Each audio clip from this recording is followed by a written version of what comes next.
the DeFUD Me podcast. Hello and welcome to the DeFUD podcast.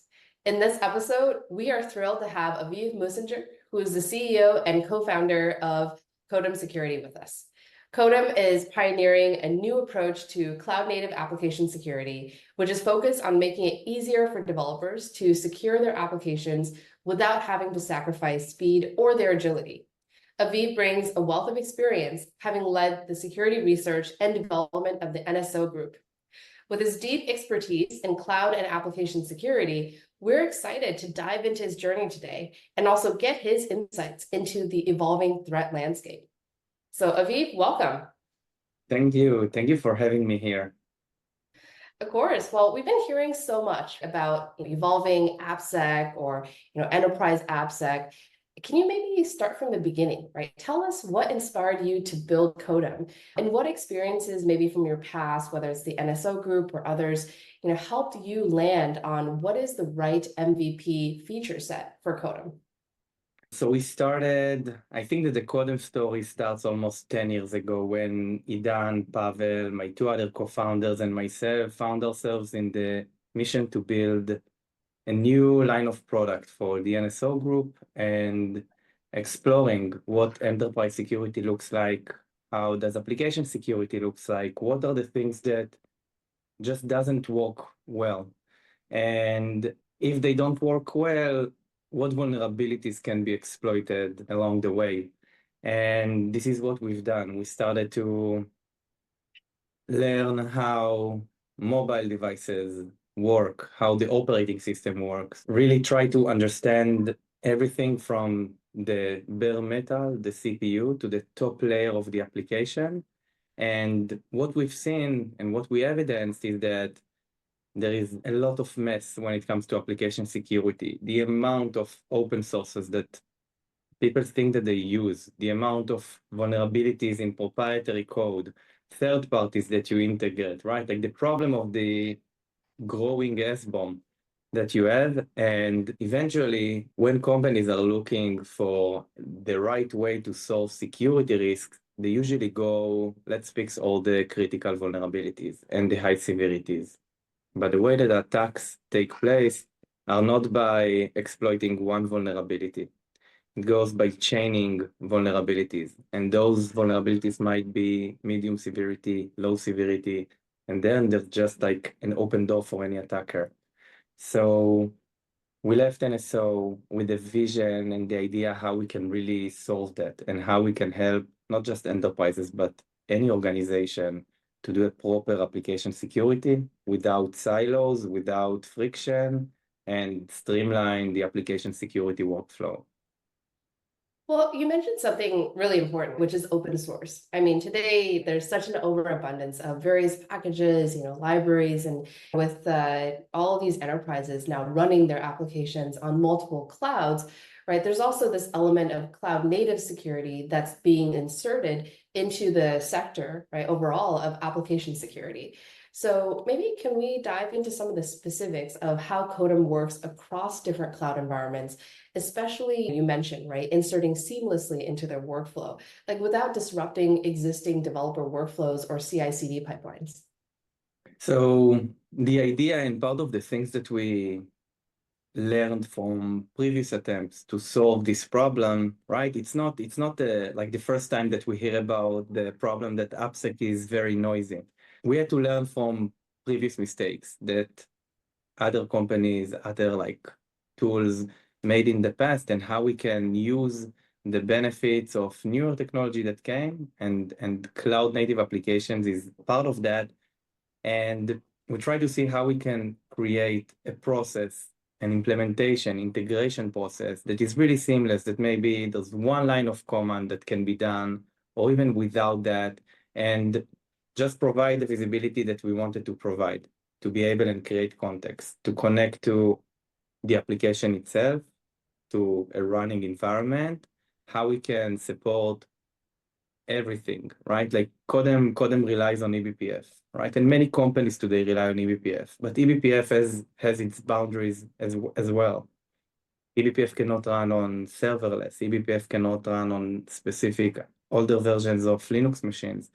So we had to think how we can combine different technologies in order to create a seamless integration that with one line of command, someone can connect it to the running environment, can connect it to the code, and then creating the correlation and being able to really integrate into the AppSec workflows. And it's really that simplicity that caught my attention first when you and I were first talking about Kodem Security and what you're trying to do for enterprise AppSec. Because, coming from more of an engineering leader perspective, having led engineering teams at AWS, I feel like you're in my roles, right? We're constantly having that tension, right? Of, we want to be secure, right? So one thing that you mentioned that really caught my attention was that simplicity, right? That one line of code developers could just insert and have Kodem running. And that was actually what caught my attention when you and I were first talking about Kodem Security. Right. And coming from this perspective, I feel like, your and my roles we're probably always having this tension, right? Given that I come from more of the engineering leadership perspective, right? Having led engineering teams at AWS, we want to go fast, right? We have feature deadlines, right? We have features or products that we need to ship by reInvent. So we know we want to be secure, right? We know we want to have AppSec's blessing, especially for really important customer-facing features. But how do we do that without sacrificing speed, right? And this is, I think, really boils down to, at least for me, from an engineering perspective, the secret sauce of Kodem. And so in that vein, we've heard a lot about shift left, code to cloud security. And so what are the primary benefits when you're talking to VPs of engineering or developers about Kodem that, for example, give them automation and help them reduce the overhead of manual security checks? I think shift left is a big word, right? That we heard for like almost the past decade. And the way that I see that the bigger problem with shifting left is that it solves the problem of time and friction that happened on the security side, but it basically shifted left the noise that happened on the right side now to the left side, right? And this is what we felt as engineering leaders, right? Like in my previous position, I was an engineering leader. We used the shift left tool, right? And we were like, it was part of a due diligence that we had to do. And it took us almost 2 months of all of my engineering team, like just to be able and understand what are the true alerts and what is just noise. And I think that when we think about shifting left and when we think about security, eventually what we want is our organization to be successful. It's not about providing just deliver a highly secured product, but we want to deliver a product and we want it to be secure as well, right? Like the first priority is to provide features, to provide product, to create more revenue streams, to be able and create value like to our users, provide them like what they're looking for. And the problem with shifting left is that it shifted the noise to developers, and developers spend today it's about 5 to 7% of their time on security, right? But it's not that they spend 7% purely on security. They spend maybe like 1%, even half of that on real alerts. The rest is just triaging.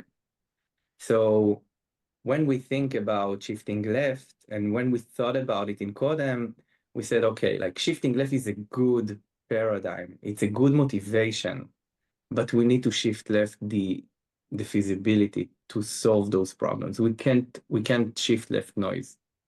So we had to filter this noise, and the ability, our approach to be able to see the application also in runtime gives us the ability to understand what actually matters. And if it matters, right, and the drop is almost 99%, then let's give the developers the ability to solve that. And when you open just few tickets a week for the engineering organization, now security is not such an issue. Now they are able to solve that. They get everything they need to really quickly resolve those issues. And it gives them higher confidence in being able and deploy and trust and use third parties. And the whole friction around the usage of third parties and open sources and writing code is just reduced dramatically. That's awesome. I mean, that's just music to my ears, right? Because as you mentioned, especially as engineering product leaders out there, like we're measured by how many features we can deliver and our feature delivery velocity, right? So this whole notion of shifting left without adding noise for developers, that's the holy grail, right? If nothing else. So that's truly what's really exciting about Kodem. And especially we're seeing this trend of giving the power of security to the hands of developers, or what some people are calling DevSecOps. So yeah, thank you for leading the charge there. But enough from me. I'd love to also hear from Ashish, my partner in crime here, because he's a CISO. So how do you think about these things from a practitioner, security practitioner perspective? Aviv's responses have intrigued me so much already that I actually want to skip my questions and go to the demo directly so I can ask, better Yeah, let's questions. do that. Yeah, let's do the demo and then I'll come back and process my thoughts. Let's do that. All right. So this is the Kodem platform, right? And the first thing that you can see is our ability to basically discover everything within the application layer. See how many clusters, applications, repositories, everything that I want to understand, even from the bird's eye view of a CISO that wants to look now at all the repositories and understand what are the most risky repositories, being able to see the contributors, everything that we want to see, including their bill of material, the open source issues, the code related issues. But basically, this is what is more important, the ability to understand what is the risk that we have. So we can see that in Kodem, for example, if we use a traditional shift left product, we would have almost 30,000 alerts, things that we need to address. And when we apply some more genius into it and we look at what is actually being executed in runtime, and out of those, what are the things that actually put me in risk? What are the things that I can really fix in the transaction? And most important, what are the things that are actually exploitable, right? And the way that we look at it, and this is also something very unique that we have in Kodem, is that, for example, I can take one project, and the project is not a repo or an image, and then we need to find the other side, but a project is a correlation between an asset on the left and an asset on the right. So we can see a project that we have in Kodem and the vulnerabilities that we have, and we can take, for example, one vulnerability, and we can see here that we start with why. Like why this vulnerability is critical to me, what the public knowledge about these vulnerabilities, but also, and as we said at the beginning, compromising someone's organization is not about exploiting one vulnerability, right? Like those days are over. It's about chaining vulnerabilities that can really cause harm. And this is where there's a lot of data. We are connecting to the runtime, we connect to the code, we correlate between them, we're creating a data lake of events and things that happen in your application. Now, we can use AI in order to try and look at all of those vulnerabilities and, like a virtual red team, try to chain them together in order to see what can really be exploited. So we can see here that code injection, it's a vulnerability that can be chained with another one. We're using like the MITRE scheme for attacks. And now, rather than think about how we can mitigate vulnerabilities, let's just break chains. And it gives us the ability, for example, this vulnerability, it has no fix. Before Kodem existed, we would just say, okay, like there's no fix, there's nothing I can do about it. But now with Kodem, we see that this vulnerability cannot be triggered unless it has an initial access, right? And there's a vulnerability that allows an attacker to gain initial access so we can fix this vulnerability. And then we break this chain. So we can just click here, right? And in Kodem, we work with Jira, and it will give all the guidance to a developer to be able to solve that. And we can just create a ticket, right? And of course, that we analyzing the Git and the repository and understand not just why it's important, but how to fix that. analyze if it's transitive dependency, a direct dependency, being able to give the complete guideline for remediation, and also find the specific owner, the assignee that should fix that. So we dive into like the part of the workflow where you mentioned breaking chains, right? Not remediating, but breaking chains. Can you tell us more about that? Part of the way that we think about security all the time is just a flat layer of vulnerabilities. Today, we use CVSS score to triage vulnerabilities, right?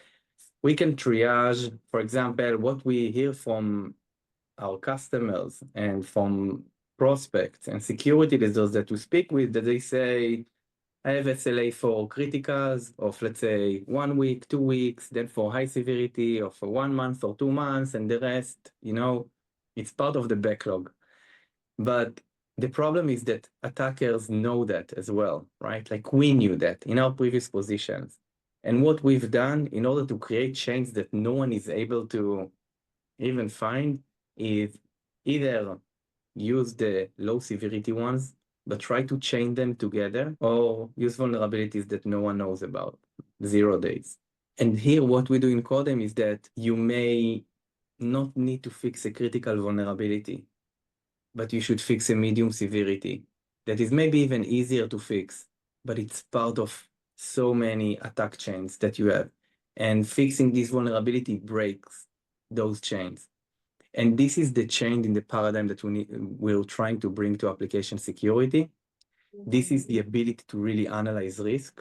AI is maybe the best thing that happened to us, and allow us being able to process this amount of data and being able to create virtual security engineers that are trying to build and break chains and criticize other chains and try those chains in order to see that it's something viable that someone can really compromise. And eventually, the AppSec team should get the bottom lines. And they should, okay, like this is what I want to fix. And then, right, like you can automate that, and you can like also through the platform add automations that if there's something you can like, if this then that, if there's a valid chain and it's critical, let's open a ticket, let's open a pull request, let's send a Slack message, anything that we want to do. I love that. I mean, just going from, kind of even if it's something that's not high risk, right? But if it's in multiple chains, you'll actually have that contextual awareness to actually prioritize that higher than a point high risk finding. I mean, that's what stuck out to me from the demo. And that's, I would say, very big. And this is what is missing today, right? Like there's an example that like I love giving usually to non-technical people but it's so simple and it makes no sense, right? There's an amazing book, The Mom Test, right? Like how you can pitch your idea to your mom and she's going to give you like an objective feedback about it, right? And how can you simplify something super technical to someone not technical? And one of the examples that we used to give is that, let's say I left my house window open and you left your house window open, right? It's super critical. Someone can break into our houses and steal our crown jewels. But if we give some context, right? And I tell you that you live on the ground floor, like in a big house, right? And the main vitrine is open. And I live on the 7th floor and a tiny window is opened and there are bars behind it, then now the risk is not the same, right? And the remediation will not be the same. So why do we follow the CVSS score as one point of truth? And this is how we manage risk. CVSS score is not risk, right? Risk is the context, is how we use that. Is this vulnerability is external facing? Can someone trigger that? Is it part of an API flow? Does this service queries my most critical database? All of those questions that security engineers ask themselves on daily basis in order to triage for the developers. And the problem that they don't just ask themselves, they ask the developers as well. They ask the architects. They ask the dev leaders, right? And the amount of time, I think that if we needed to say like in one word, what is the problem that we solve? is the time, the lack of time. And this is what we're trying to reduce. This is what we're trying to give our customers back. And we try to do that with everything that you see. Wow. Well, I know Ashish had some questions from the demo. Yes, bring it on. Thank you both. Fascinating stuff. I think you are pushing the bar of AppSec in the right direction. Exploitability is the most misunderstood word, as you have been trying to describe in your own ways. I completely subscribe to the idea of exploitability should be in the context of chaining of misconfigurations and vulnerabilities, and in the context of the enterprise that a particular weakness is present. There is no such thing as exploitability equal to blah at a global scale, regardless of any context. That is a misnomer. So completely subscribe to that. I also subscribe to the idea of the challenge of time spent in figuring out what is truly important in the context of millions of issues that I have to deal with. So this is a great high fidelity signal to solve for that. So I think both of these two things are standing out very well. I think we should talk a little bit about my curious questions around the scope in which you are able to calculate risk. It seems you are, and please correct me if I'm wrong, because I couldn't gather this from the demo or the conversation. The focus seems to be on figuring out the application stack, and you're getting really good at figuring out exploitability of vulnerabilities either in the first party code and third party code. And you have a way to get to the enumeration of these weaknesses through static code analysis, is what I'm gathering. If there are any dynamic and runtime components, please describe them, because I couldn't really tell so far where the full picture is coming from. As you said, the full picture, the ability to see what are the things that actually in use, the big drop that we've seen from all the vulnerabilities to the one that are executed, chaining vulnerabilities and understanding if they are in use, if they are external facing, how services communicate with each other, and what flows exist for an attacker to use, are things that we can only understand from runtime. Got you. Makes sense. So the runtime is helping us filter from the full universe to universe that's impacted by actual code being called. So that's one block that you easily take off, which is where we saw the first shift of going from thousands to hundreds in that sense. Right. Even the later stages are things that we use that we leverage from the runtime intelligence, being able to understand if something is external facing. And then if it's external facing, there's a way for an attacker to trigger that, right? Yeah, the prioritization around external facing connected to critical resources and other things, I think it's all helping you draw down the focus on the last 106 that you were showing on the screen earlier. That totally makes sense. So in terms of building a map of the infrastructure, being able to absorb and assimilate the signal of runtime, is that also technology that you are building, or are you expecting the customer to have some of that present that you build on top of? So everything is technology that we built. The sensors, the processing, the static analysis, everything is something that we've built. We experimented with other things when we started, right? Because as a startup, you want to get as fast as possible to the market. You want to deploy it on a customer environment. You want to get feedback. You want everything to move fast. But we evidence that unless we build it, it will not be production grade. Like our customers, and when we come and we want to deploy something and we want to deploy it in production, then you need to be super efficient when it comes to performance degradation. Everything must be negligible. The CPU usage, the memory usage, it needs to be completely isolated when it comes to how you handle memory and things that third parties and open sources that we played with at the beginning were not at the standards that we are used to. So we just built everything, and everything correlates and speak the same language. And we see today how much value it brings to us, it brings to our customers, and how fast it gives us the ability to execute. Got you. So it doesn't seem like there are actual agents that are needing to be deployed on the infrastructure. It's mostly read only from an agentless approach that you're able to build this map and provide this kind of fidelity on finding. Is that right? So it depends on the infrastructure, right? As I said, like we use eBPF. eBPF relies on programs, daemon set that are deployed, and they are able to subscribe on those atomic events in the operating system and being able to build the context out of that. Some other infrastructures do not So support. calling whether something is getting called is where eBPF is being utilized. So you do need an agent on the machine that's going to actually run the code. Whether this could be in a staging environment, even doesn't have to be production, I guess, depending upon how Yeah, people do it. it can be in any environment, but again, eBPF is one way to collect the information and build this context. There are other ways that can be provided, and even agentless ways that can be able to read and understand the context and build that.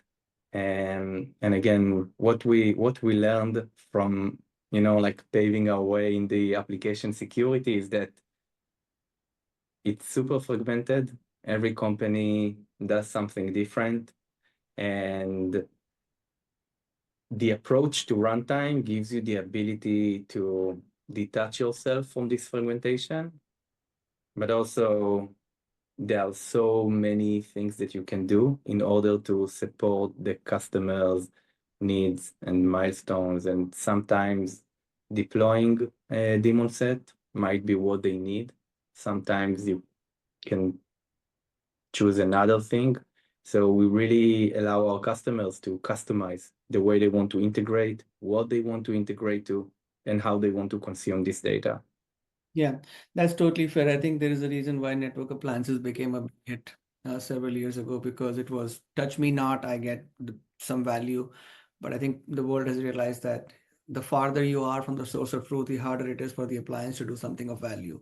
So it's a bit of a operational and risk appetite challenge for every customer to see whether I'm going to let my vendor come on my infrastructure, or I'm going to just put them in a closet and hope that they do best. So I think it's a big trade-off in that sense. So the fact that you're thinking on serving customers using multiple approaches, it doesn't stop you from reaching your mission. The signal might reduce depending upon customers' flexibility, but it's still better than a SAST or a DAST throwing fixed mindset findings on you, so to speak. Right. Think about, like, you're a CISO, right? Like you're the master of risk management when it comes to security, right? So you can decide what guardrails you want to apply, what policies you want to apply, what kind of implementation you want to do. You understand exactly what you gain from that. And this is the way that it's supposed to be. This is how every security product, every product that we use, give us, the users, the ability to decide how we want to do that, how deep the integration we want it to be. Do I want you to, right? Now AI is a big issue when it comes to privacy, right? We use AI, like we use some platforms that use AI. Do I want everything that I write there to be now trained in a model that you have, right? Or maybe I don't want that and I don't need the AI feature. So those are the things that you should give your customers the ability to opt out, to opt in, to understand the risk, to understand the benefits, and decide and customize how they want to do that. And this is what is missing from application security. And I think in general, in the security market, you don't really see that a lot. No, actually, this is very refreshing. My number one complaint as a practitioner has been that when a tool starts to impose security philosophy on the end user, it's where the highest friction is. The tool thinks that it's a know-all, be-all, and it knows the final answer to every problem. That's when users get frustrated because we don't subscribe to your philosophy, Mr. Product. Exactly. We want to subscribe to philosophy that is constantly evolving because threat landscape is changing, my infrastructure is changing. And if you take a hard-nosed stance on what I should care about, then I'm sorry, we don't have a marriage in the end. So I think this flexibility as a vendor that you are proposing, very few vendors actually get that. So kudos to you actually figuring this market dynamic out. And you should be in the signal generating business, not the decision-making business in the end. Exactly. Cool. So looks like application detection and response is getting its first-class citizen. People talk about this new sort of on the lighter note, ADR is becoming a buzzword. This seems fitting the bill of ADR because you're actually at least detecting the most important things are the application level. The response and the remediation maybe is in your future roadmap. Maybe you can talk about that a little bit. Yeah, so like ADR or RASP, right? Like to me, things are in the same area. It came to tackle the problem that we have a blind spot when it comes to the application layer, when it comes to how attackers really try to compromise and like put their crypto miner in your infrastructure. No one, right? Like no advanced attacker will run their binary on your infrastructure. It's too noisy. It will get caught right away, right? They will leverage the application memory. They will try to do things that will not be detected.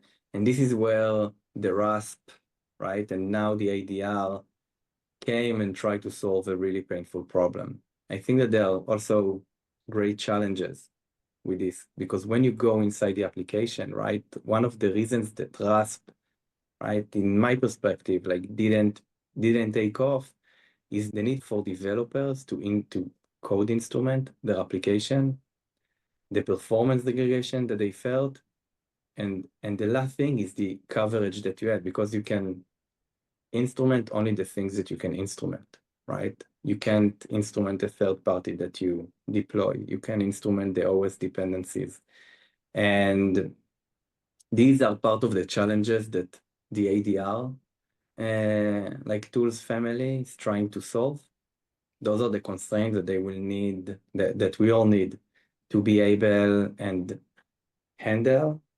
And of course, provide a value, because one of the things that we love to look at is how dramatically improved the security in operating systems, right? Operating systems started as something very lean, and then we started to have more processes and more applications that we bring from external resources, and we use specific hardware, like third-party hardware, and now we have drivers and kernel modules, and the operating system need to handle all of the attack surface that is now opened. Cloud native applications are no different. We just don't do the security there. And ADRs are trying to take a step forward when it comes to north, south, east, west security inside the application, inside the decentralized application and resources that needs to be controlled. And this is the exact pain, and this is something that must happen, because it's so critical to be able and secure everything from the cloud infrastructure to the cloud application itself, right? This is what CNAPP is all about. Secure everything bottom up, not just the infrastructure, not just the application, being able to see the full picture. And I think that like most of CNAPPs that we see today are focused on the infrastructure layer. That's maybe like where we are today. But the application layer is where we need now to focus, and where we have an incredible opportunity to improve cloud security in such dramatic terms. You're absolutely right. I think CNAPP promises infrastructure heavy. App focus is starting to come up on the horizon. But most importantly, I think the app focus or infrastructure focus is just a scope problem. How we are actually producing the signal for the end consumer to do something about is the most important bit. The plague of I'm telling you this is high severity is equally prevalent in the app layer and the infrastructure layer. The fresh breath of air is that in the app layer, you're pushing the boundary to exploitability. Other CNAPP players in the infrastructure space need to, assume that mindset as well, so that the end consumer, the security operations guy, the security engineer guy, and the CISO guy can actually consume a higher quality signal and make better decisions with the dev teams, with the SRE teams, and so on and so forth. Because this hard-nosed stance on I'm telling you this is bad and you should trust me because we don't think you're smart enough to figure this out is not the right attitude that the product typically throws at you. Exactly. And the ability to see the full stack, infrastructure and application layers, can provide the decision makers the ability to really take good decisions. in short time and remediate them. Yeah, amazing. So I think we have a little bit of time, maybe another 3-4 minutes. We can't leave this conversation without talking about the AI magic that you're pulling. So maybe a few words on that would be great. Yeah, of course. So Kodem is not based on AI, right? There are so many things in order to use AI, right? You know what? Let me start the answer from the beginning. So Kodem is not an AI solution. We generate a lot of data, a lot of context. We're creating a huge data lake with everything that happens in the application, and AI is there in order to help us create the usages and the ability to utilize this amount of data. There are deterministic things that we do, right? Understanding if you're executing a vulnerable code. This is something deterministic, requires low-level ability and analyzing and correlating everything. But AI can now, for example, let's create a virtual security practitioner that is now trying to change those vulnerabilities. This feature is built on top of AI. Also use AI in order to understand more about the vulnerabilities. Try to understand what is the vulnerable function in a CVE, right? Because CVE doesn't contain, unfortunately, it doesn't contain a lot of information about the vulnerability, about what is the vulnerable function. But in Kodem, we can see what code block you're executing. So if we knew the vulnerable function, we could tell you, listen, you use a vulnerable library, but you don't use the vulnerable piece of code.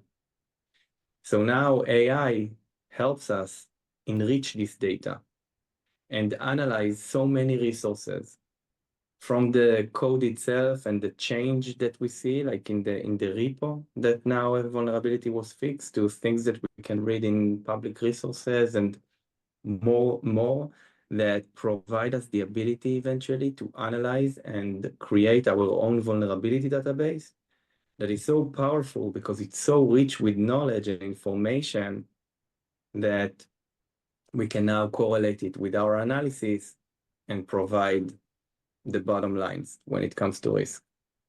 So your vulnerability management database is definitely sounding much more contextual and richer than the CVE format. Would you ever consider open sourcing that for the rest of the world, the format itself, so more people can actually adopt a better format and do signal intelligence for each other? Yeah, of course. Of course. We think about really opening a lot of our stuff and provide, like, even the platform itself, everything is API-able. You don't need even to use the UI. And we have so many customers that just created their own things on top of that. And it's very fulfilling, like as a founder, to see that someone uses not just the UI, because, like as we said, like I don't want to force you to work the way that I believe that you should work. I want to give you all the tools you need that you can work the way that you want to do it, and that your developers will either use that or not use that. We have customers that use the UI, we have customers that do not use that, we have developers that use that platform, and we have customers that just the security teams use that. And we love that because we are able to provide the ability to use it the way they want. And when it comes to, open sourcing or even providing the being able to partner with the right people in order to provide better value and added value to what we do, it's why we're here. This is music to my ears. I think more security vendors need to think cross-platform, cross-vendor integrations, because the problem of siloification in security product is a manifestation of how founders and VCs and other parties think, but the customer actually suffers because everything is so siloed. So the more you open up, the better it is. And it's the way that usually you're asked about the competition, right? And do you want to expose this data? Do you want to share like a screenshot of the platform? And then, like someone says, but our competitors will see that. I think that we have a mutual goal, right? Like security is a huge market, and AppSec specifically. And we have a mutual goal to make cloud applications much more secure. we are educating the market together, right? In Kodem, we're trying to educate the market about the benefit of having a runtime solution.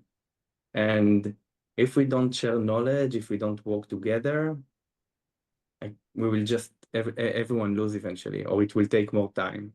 And that has been the reason, actually. That is the reason why security is not improving despite having a million tools for, a standard set of problems, because there is a lot of siloification. So I'm definitely a huge fan of platformization where it makes sense. There are islands of problems, and we don't need to break those islands the way they are broken today.